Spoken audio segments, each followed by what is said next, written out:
Hello everyone, it's Monday morning and that means it's time for another GT Sport Daily Race C strategy guide. And this week we are taking Group 1 machinery to Autopolis International racing course. So let's take a look at the closer settings for this one, which is a fairly unusual, unwieldy combination, I think would be fair to say. We've got 12 laps to get round, we have fuel consumption at ×2, tyre wear at ×6, and we only have the racing hard tyres available, unfortunately. So it looks like there's going to be very little tyre strategy in this one, but let's take a look at the circuit we're going to be visiting before we take a look at the strategy. So Autopolis International racing course, a fairly late addition to the game in terms of tracks that were added. A tight and twisty circuit in Japan. I don't think it's particularly well suited to the cars we're going to be taking around here this week. I'm not a particularly huge fan of the circuit. I know a lot of people don't like it. But I do think it's better when we race it in slightly slower machinery than the Group 1 cars. So let's jump on board and take a look at the strategy. So the car we've chosen to do this one in is the Porsche 919 Hybrid LMP-1. Just because of the nature of the circuit, there's quite a lot of sections of the track where you kind of need to get that acceleration out of. The first corner there, for example, there's also a couple of hairpins. I do believe that the hybrid cars will be the ones to sort of come to the fore in this. Not entirely sure what won. At this point we will take a look at the Toyota and the Audi a little bit later in the video, but for the purpose of doing the strategy, it doesn't really matter what car you pick because any sort of strategy advantages will be the same no matter what car you use. But we are using the Porsche 919 Hybrid for this one. And I have to say, the first impressions when you take one of these LMP1 cars round a circuit like Autopolis is that they do not seem very well suited. It just seems like almost feels like a sort of a go-kart in some kind of strange way. Just far too fast, I think, for a circuit like this. But let's move on to take a look at the strategies. So the settings very much shout out non-stop, don't they? Tyre wear at ×6, only the racing hard tyres available. So a car like the sort of the Group 1 cars got so much downforce that they certainly don't wear the tyres out in the same kind of way. They certainly don't slide in the same kind of fashion as a lot of the cars do. So ×6 tyre wear is very low for these cars. Now obviously fuel at ×2 is not going to present too much of a problem either. But we'll jump forward here to lap number 6, the halfway point, and we'll take a look at how that tyre wear is looking. So we'll zoom in on the tyres. You can see we've got very little wear on the rears, a little bit more wear on the fronts, maybe around about 10%. We're running the brake balance at +4, just to sort of try and look after those front tyres a little bit more. You can also see that the fuel, at halfway point, we've used less than 25% fuel, so we know fuel's not going to be an issue. In terms of tyre wear, yeah, you're more looking at sort of around about 20% on the hard tyres before you really start to lose dramatic performance with them. So jumping forward here to the middle of the last lap, you can see the lap times have been very stable, even from lap 5 there, I do believe, right through to this lap. When we complete it, I think we lapped within around about 2 tenths. So as the tyres wear, just that little bit, the sort of burning off the fuel just is enough to sort of balance out those lap times and keep them nice and consistent. Certainly the car didn't really feel dramatically different on this lap compared to the first lap. Certainly not having any issues finding my braking points changing really at all, to be perfectly honest with you. But into the last corner we now come. We'll come out here, we'll get an idea of the finishing time, and that will be the benchmark as we move on to the one-stop strategy. So there we go, a 34.0 to finish. Best lap was a 33.3. That felt a bit of an outlier, just seemed to be a lap that we really hooked up. But 18.51.9 the finishing time for the non-stop in the Porsche 919 Hybrid. So it would be remiss of me not to at least try the one-stop strategy just to see how it compares to the no-stop strategy. I had a fairly good idea that I was sort of wasting my time a little bit here, but you know, it's only 18 minutes to do a race run. So into the pits we're going to come here. Very tricky lane at Autopolis, as I've just proven there. We kind of got the curb, hit the barrier, and make an absolute mess of that. So we had to actually restart the run, unfortunately, but at least this time we managed to get the pit lane right. Into the pits we come. Now it's a fairly lengthy pit stop here at Autopolis. It's always been pretty long, no matter what category you're in. and it actually turns out it's about 11 seconds. I think it's actually more like about 11.5 seconds. So that's a long time to make up on tyres that are not going to be very worn if you do the non-stop. Fuel's no issue, we'll just add that in there just so there's no confusion. So yeah, 11.5 seconds to make up in the second stint.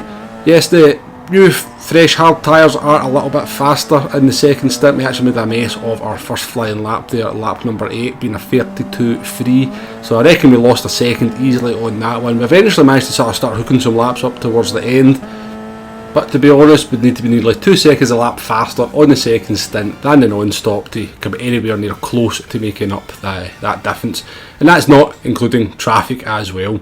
So finishing time there, 18:59.2. We're currently around about 5 to 6 seconds at the best, slower than the non-stop. Now before we go on to just do some final analysis on the strategy, let's talk about some of the other cars that are available. So I do believe it will be the hybrids that will be the car of choice here. So we've tested out the Porsche there. The Porsche feels pretty unwieldy. It's just, I think, the nature of the cars and the circuit, and the Toyota TS050 feels a little different to the Porsche. In terms of lap time, very, very similar. Obviously the Porsche's advantage is it holds that hybrid better than the Porsche than the Audi, which we'll look at in a second. But in terms of pace, Porsche and the Toyota felt very, very similar, and very, very similar in handling as well, to be perfectly honest with you. Moving on to the Audi R18, its issue has always been that hybrid, and that's no different here. I think initially when the hybrid is okay, it's probably the fastest of the three cars. But you can see the lap times are just going south as we get to lap number 5 here. Nearly half a second, or 34.5 on lap number 5. That's really just down to the hybrid expiring. So I think the Audi R18 may well be the qualifying car of choice, but I think in terms of the race, it'll probably be the Toyota that everyone will go for. But I do believe the Porsche can kind of match the Toyota pretty much 100%. So not surprisingly, this is very much a no-stop strategy, this one. It's a fairly unusual combination. I think when anybody looks at Autopolis and then sees Group 1, I think most people are going to kind of have a bit of a negative reaction to that. The cars do feel very unwieldy around this circuit. It's very, very hard to overtake. Throw in the dirt air as well, and I can't see this being very popular with the player base. It's an unusual situation by Polyphony Digital, but let's be honest, they do tend to make the odd unusual decision with the game. This race could have easily been spiced up just a little bit by throwing the medium tyres in there and just making both compounds mandatory. With that fairly long pit loss, it would have kind of the strategy would have been a lot more. I think maybe after about 7 to 8 laps, a fresh set of hard tyres could probably have matched a worn set of mediums. But it's not to be. For some reason, when it comes to Autopolis, they very much just like to make it a no-stop strategy, no matter what category of cars we're in. So yeah, pretty disappointing race this week. Let's hope for something a little bit better next week. In terms of, you have to give a little bit of credit. At the very least, it is an original combination. We're certainly not taking Group 1 cars around Autopolis before. But that's if you're going to sort of make that the combination, then you have to kind of work a little bit harder on the settings to make it more interesting. And it seems to be a fairly lazy application this week, unfortunately. And it's not a race I can say I'm very much looking forward to doing so myself. But we will give it a couple of shots as the week progresses, just to see how it unfolds. It could well turn out to be a little bit more surprising than you think. But my gut feeling is it's just going to be a dirty air fest and very hard to overtake. The one overtaking opportunity we've got is into turn 1, but it's very difficult because it's off camber. So let me know what you think in the comments. Is this a combination that you feel infused about? I think I very much know what the reaction is going to be. Okay, let's sign the video off with a little bit of a lap guide in the Porsche 919 Hybrid LMP1. We've got the brake balance set at +4 to look after those front tyres as we come over at the start finish line here to start lap number 4 on this race run. So braking at around about the 100 metre mark. Just before that, getting your braking all down a straight line before you turn into the corner. The corner is off camber, so if you're still braking while you go into turn number 1, you're going to be in trouble. There's a path here to the left hand side. You want to be braking just before that. Try to keep it tight for the first part of this corner so you get a better line for this kind of double left hander. And then we're going to come into a tight hairpin. I take it in second gear, but possibly get it down into first gear to get the most out of the hybrid on the exit. And maybe serve it a little bit better. It's very easy for the car to go squiddly there as the 4-wheel drive system kicks in as you come out the hairpin, so do look out for that. You can find yourself on the grass just purely because the car gets a bit of torque acceleration. So coming into the second of the hairpins here, use the markers on the right hand side. I think it's the second one I brake at coming into that hairpin. Similar story to the last hairpin. Coming into probably the toughest corner on the track here, very easy to run wide, so take your time through this one. Just fair on the throttle here, keeping a tighter line than the track would necessarily looks like, just so you've got a better line for these corners here. And the idea for the Autopolis is that each corner sort of semi-runs into the next one, so if you're offline for one corner, you'll find yourself in trouble for the next one. But we managed to make it through here on a fairly good lap. Coming into the last corner, keep a nice tight line here. Some people go out wide, but it is quicker to keep it nice and tight. And there's a path on the right hand side halfway around the last corner. Once you see that, you should be able to go into the throttle, and that's a lap of Autopolis International Racing Course in the Porsche 919 Hybrid. So yeah, a disappointing combination, as I've already said a couple of times myself. I don't think this one's going to be very popular. I think the player base generally in Group 1 is not quite the same as when you get to Group 2, but especially Group 3 and 4.